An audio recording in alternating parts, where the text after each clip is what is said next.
नमस्कार दोस्तों, मैं अंकिता आलूवालिया अपने इस यूट्यूब चैनल में आपका स्वागत करती हूँ। आज मैं आपको बताने जा रही हूँ विटामिन्स के बारे में। विटामिन जो है वो बायोलॉजी का एक छोटा सा टॉपिक है, लेकिन इसके बिना हमारी बॉडी की ग्रोथ पॉसिबल नहीं है। हम सभी जानते हैं कि हमारी बॉडी की ग्रोथ के लिए हमें 5 एलिमेंट्स चाहिए ही चाहिए होते हैं, जैसे कार्बोहाइड्रेट, विटामिन, प्रोटीन, वसा और मिनरल्स। इसके बिना विटामिन नहीं होंगे तो हमारी डाइट बैलेंस नहीं होगी। ये 5 में से कोई भी एक एलिमेंट छोड़ देने से हमारी बॉडी की प्रॉपर ग्रोथ नहीं हो पाएगी। तो आज हम बात करने जा रहे हैं विटामिन्स की। बेसिकली विटामिन्स एक ऑर्गेनिक कंपाउंड होते हैं। ये हमारी बॉडी में मेटाबॉलिज्म रिएक्शन के लिए यूज़फुल होते हैं। विटामिन में किसी भी प्रकार की कोई कैलोरी नहीं होती है। विटामिन का इन्वेंशन सबसे पहले 1911 में किया गया था फंक के द्वारा। विटामिन का इन्वेंशन 1911 में फंक के द्वारा किया गया था। विटामिन्स ऑर्गेनिक कंपाउंड है, ये पेपर में पूछा जा चुका है। विटामिन्स को हमारी बॉडी का सेफ्टी प्रोडक्ट भी कहा जाता है। ये बॉडी के सेफ्टी प्रोडक्ट के रूप में काम करता है। Safety product of our body is known as vitamins. आगे जाकर के विटामिन का फर्दर 2 प्रकार से क्लासिफिकेशन किया गया है। विटामिन्स को 2 टाइप में डिवाइड किया गया है। ये जो डिवाइडेशन है, क्लासिफिकेशन है, ये इसकी सॉल्युबिलिटी के आधार पर किया गया है। विटामिन 2 तरीके से डिवाइड हुए। पहला सॉल्युबल इन वाटर और दूसरा soluble in fat. Soluble in water मतलब जो विटामिन जल में घुलनशील हो गए वो सॉल्युबल इन वाटर में आएंगे, और जो फैट में यानी वसा में घुलनशील होंगे वो काय में आएंगे, सॉल्युबल इन फैट में आएंगे। अब जो बी और सी विटामिन है, ये केवल यही 2 विटामिन जल में घुलनशील हैं। इसके अलावा ए, डी, ई, के ये विटामिन्स जो हैं वो फैट में घुलनशील होते हैं। इनको याद रखना आसान है। हम सभी बॉटल लेते हैं, बॉटल में पानी भी भरते हैं। जब हम बॉटल में पानी भरते हैं तो ये हमने यहाँ पानी भर रखा है, वाटर हो गया, बी फॉर बॉटल, और पानी भरने के बाद इसमें हमने क्या लगा दी, कैप। तो बी और सी ये दोनों विटामिन क्या हो गए, बॉटल में पानी भर के हमने क्या कर दी, कैप लगा दी। तो बी और सी क्या हो गए, सॉल्युबल हो गए, किसमें, वाटर में। इसके बाद ए, डी, ई और के विटामिन जो होते हैं वो सॉल्युबल होते हैं फैट में।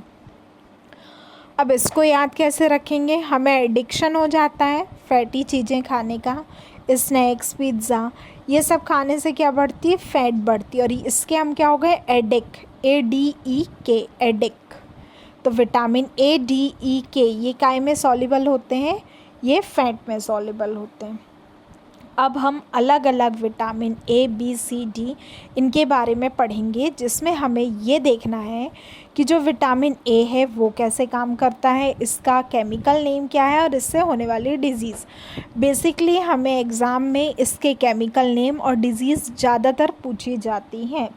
अब हम आगे चलते हैं और बात करते हैं किसकी, विटामिन ए की। विटामिन ए का केमिकल नेम रेटिनॉल है। इसकी कमी से होने वाली डिज़ीज़ या बीमारी है वो है रतौंधी, जिसे हम नाइट ब्लाइंडनेस कहते हैं। इस बीमारी में हमें शाम को, रात के बाद दिखना बंद हो जाता है या कम हो जाता है। इससे बचने का सबसे अच्छा सोर्स है कैरेट। विटामिन का सबसे अच्छा सोर्स माना गया है कैरेट। इसके अलावा milk, paneer, egg, fish, vegetables, ground nuts यानी मूंगफली का भी हम यूज़ करते हैं। इसका जो यूज़ है या वर्क है विटामिन ए का सबसे इम्पॉर्टेंट वर्क है विज़न कैपेसिटी। ह्यूमन बॉडी में विज़न कैपेसिटी को इंक्रीज़ करता है विटामिन ए, और बॉडी की ग्रोथ के लिए भी रिस्पॉन्सिबल होता है। अब हम दूसरे नंबर पे बात करेंगे विटामिन बी की। विटामिन बी का फर्दर क्लासिफिकेशन किया गया है B1, B2, B4, B5, B3, B7, B11, B12 में। इसमें हमें पूछा जाएगा, नॉर्मली अगर पूछा गया विटामिन बी तो हम B1 यानी थायमीन ही जानेंगे, लेकिन आजकल अलग अलग B3, B4, B7 को भी पूछा जा रहा है। विटामिन बी वन क्या है? विटामिन बी वन का जो केमिकल नेम है वो थायमीन है और इसकी कमी से होने वाले डिजीज़ बेरी है। बेसिकली होल विटामिन बी के कारण एनीमिया या खून की कमी हमारी बॉडी में देखने को मिलती है, लेकिन बी वन के कारण एनीमिया और बेरी डिजीज़ होता है। थायमीन इसका केमिकल नेम है। इसका जो सोर्स है वो क्या है? अंडे, vegetable, ground nut, dry fruits, ये इसके क्या है सोर्स? यहाँ ड्राई फ्रूट्स हैं, ड्राई फ्रूट्स, मीट, ये ड्राई फ्रूट्स हैं। अब यहाँ पे हम बात करते हैं वर्क। इसका वर्क क्या है? ये हमारे नर्वस सिस्टम को कंट्रोल करने का काम करता है। जो भी सेंसेशन है वो देता है नर्वस सिस्टम से पूरी बॉडी ऑर्गन्स को।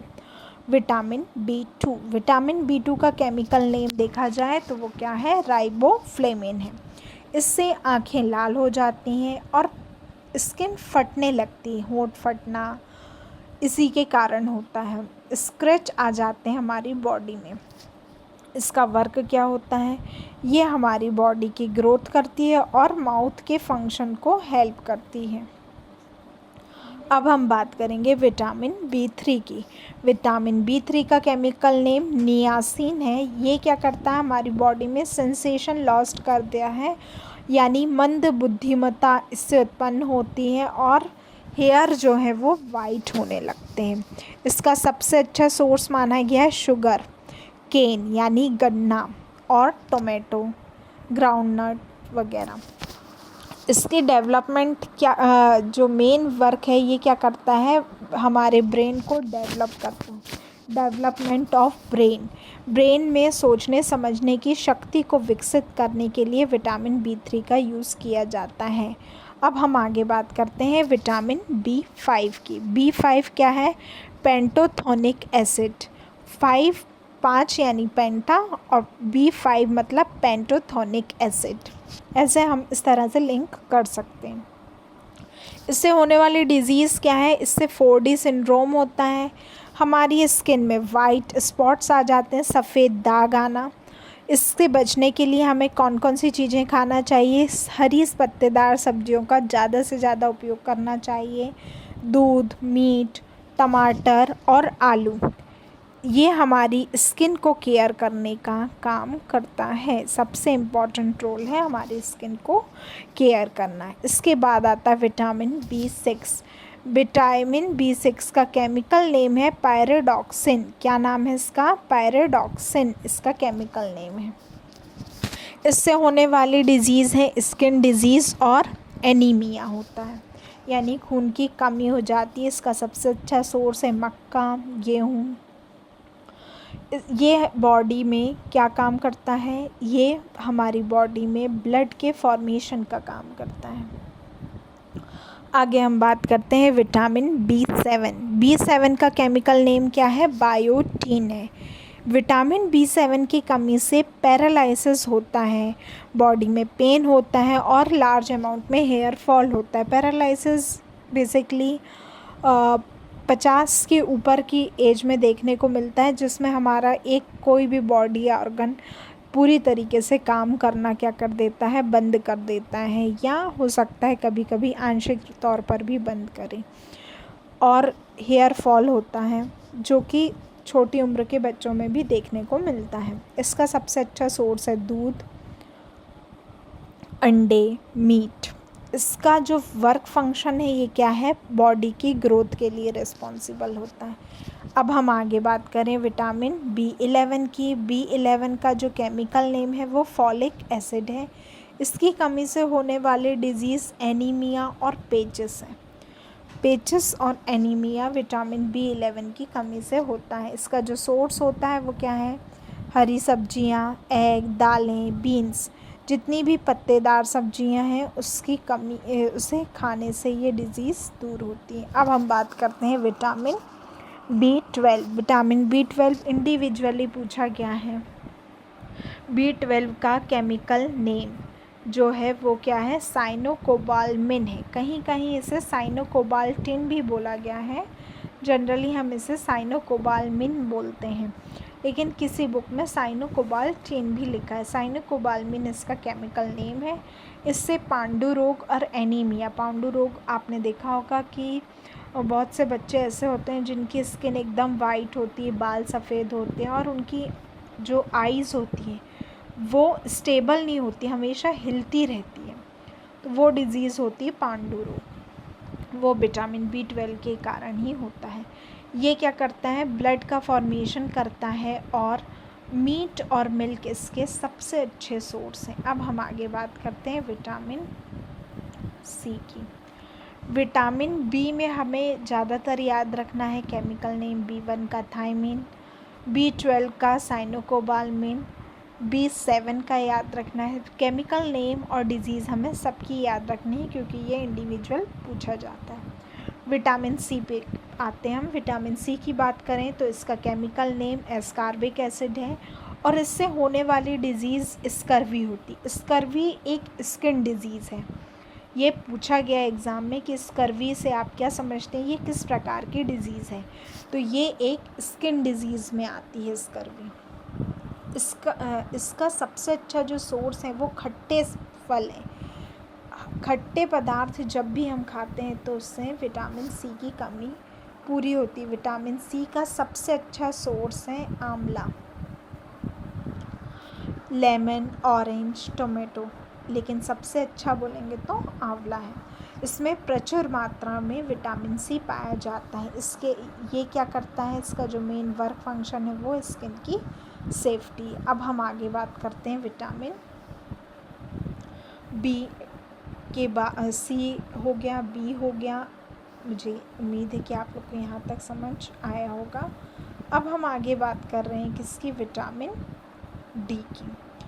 विटामिन C से केवल यही क्वेश्चन आता है कि इससे डिजीज़ कौन सी होती है, और आंवला से रिलेटेड क्वेश्चन विटामिन C से पूछा जाता है कि सबसे अच्छा सोर्स क्या है। विटामिन D की बात करें तो विटामिन D का सबसे अच्छा सोर्स सबसे पहले हम देखें तो वो क्या है, मछली। विटामिन C का सबसे अच्छा सोर्स है मछली, ये हम खाने में लेते हैं। और सनलाइट इसका सबसे बेहतर स्रोत माना गया है। सनलाइट से हम इसे आसानी से प्राप्त कर सकते हैं। सबसे बेहतर सोर्स जो है इसका वो सनलाइट माना गया है। विटामिन D का जो केमिकल नेम है वो क्या है, कैल्सिफेरॉल है। इसकी कमी से होने वाली जो डिज़ीज़ है वो कौन सी है, रिकेट्स। ये दो तरह से डिवाइड, रिकेट्स यानी हड्डियों से संबंधित समस्या होती है जो बच्चों में पाई जाती है, और ऑस्टियोमिलाइसिस जो एडल्ट्स में यानी अधिक उम्र वालों में, 18 साल से ऊपर की उम्र में ऑस्टियोमिलाइसिस, हड्डियों में दर्द होना, हड्डियों का पूर्णतः विकसित ना हो पाना, ये विटामिन D के कारण होता है। इसका वर्क क्या होता है, बॉडी के अंदर बोन्स का फॉर्मेशन करती है और इंटेस्टाइन्स में ये कैल्शियम और फॉस्फेट का एब्जॉर्प्शन करती है। विटामिन D का सबसे अच्छा सोर्स सनलाइट। इसके अलावा फ़िश, खाने में अगर हम देखें तो फ़िश, और सबसे अच्छा सोर्स वैसे क्या है, वैसे सबसे अच्छा सोर्स इसका सनलाइट माना गया है। आगे हम बात करें विटामिन E की। विटामिन E का केमिकल नेम है टोकोफेरॉल। हम इसे ऐसे कैसे याद कर सकते हैं, ई ने जबलपुरिया लैंग्वेज बोल रहे हैं तो ई ने टेका दे दिया, तो ई का जो केमिकल नेम है वो है टोकोफेरॉल। इससे होने वाली डिज़ीज़ जो है उसमें क्या होता है, नर्व्स इम्पल्स जो होती है उसका ट्रांसमिशन अच्छे से नहीं हो पाता है और मसल्स में वीकनेस आ जाती है। नर्व्स का जो ट्रांसमिशन है वो अच्छे से नहीं हो पा रहा है, ट्रांसमिशन जो होता है वो बेहतर तरीके से नहीं हो पाता है। अब इसका जो सबसे अच्छा सोर्स है वो डेयरी प्रोडक्ट्स होते हैं। इसके अलावा मिल्क, मीट, ग्रीन वेजिटेबल्स भी इसी के सोर्स हैं। आगे हम बात करते हैं विटामिन K की। विटामिन K एक बहुत यूज़फुल विटामिन है जो ब्लड क्लॉटिंग के लिए रिस्पॉन्सिबल होता है। इसको अलग से पूछा जाता है कि रक्त का थक्का जमने में कौन सा विटामिन रिस्पॉन्सिबल होता है। विटामिन के रिस्पॉन्सिबल होता है। इसका केमिकल नेम जो है वो फिलोक्यूनोस है। इसकी कमी से होने वाले डिजीज़ ब्लड क्लॉटिंग या हेमरेज, रक्त का थक्का नहीं जम पाना या हेमरेज हो जाना, जैसे ब्रेन हेमरेज वगैरह। इसका सोर्स जो है carrot, green vegetables, egg, fish. इसका जो वर्क फंक्शन है वो क्या है, फॉर्मेशन ऑफ ब्लड क्लॉटिंग में सबसे ज़्यादा यूज़फुल विटामिन विटामिन के होता है। आई होप आपको ये वीडियो समझ में आया होगा। इससे रिलेटेड कोई भी चीज़ अगर आपको समझ में ना आई हो तो आप कमेंट करके पूछ सकते हैं। इस चैनल को लाइक और सब्सक्राइब करें और ज़्यादा से ज़्यादा शेयर करें। Thank you.